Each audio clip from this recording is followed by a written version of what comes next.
imagine, a couple days after you were born, being put into a cold cage away from your mother. Then you had very little food and water. You were tested on daily without pain relief or medical care. This is what thousands of test animals go through on a daily basis in the U.S. This torture should be illegal because it is unethical. There is wasteful testing, alternative methods do exist, and humans and animals differ greatly. They help advance us medically. This is not exactly true. Billions and billions of dollars have been spent by the U.S. government to help with the research against cancer and to help develop new drugs. According to Cruelty Free International, 93% of tests between 2003 and 2011 failed in human trials. When a drug is being processed, they have to first identify what they want to find in a drug, what they're trying to solve, and then they begin testing on animals. After they test on animals, then they test on humans to make sure it is safe. And 90% of these tests fail. A lot of people also believe animals are the only option. This is false. Alternative methods do exist. Living in a technologically advanced society, we have other options besides animals. For example, in vitro.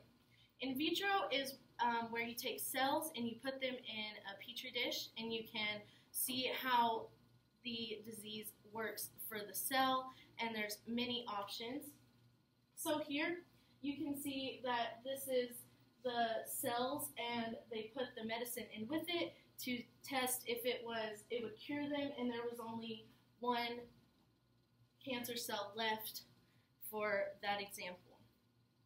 Microdosing is another example.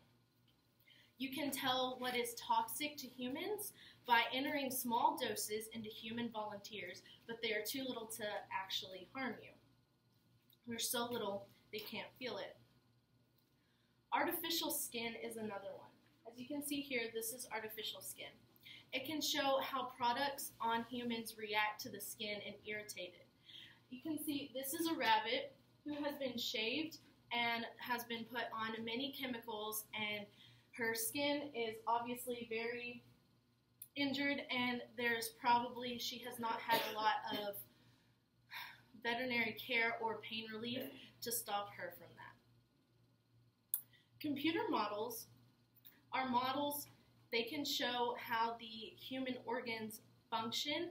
So as you can see, it's just a 3D model, and they have these for cells, they have them for humans, human bodies, organs, muscle systems, skeletons, and they can see what diseases will spread to what parts of the body, how they will affect the body, and what organs look like when they are infected, resulting in us to not need animals to test on.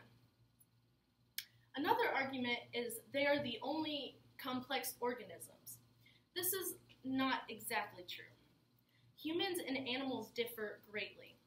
A college professor at the Clinical Neuroimaging at Austin University says, quote, "It's very hard to create an animal model that even closely equates to what we're trying to achieve in the human." Which brings me to my third point.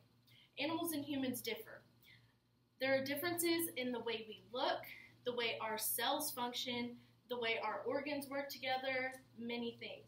You can see here, I have an example of the muscle system of a human and the muscle system of a rabbit.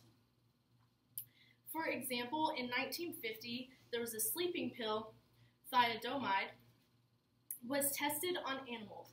All the animal babies that were born were completely fine unless the drug was administered in high doses. However, 10,000 babies were born with severe deformities when the drug was used by pregnant mothers.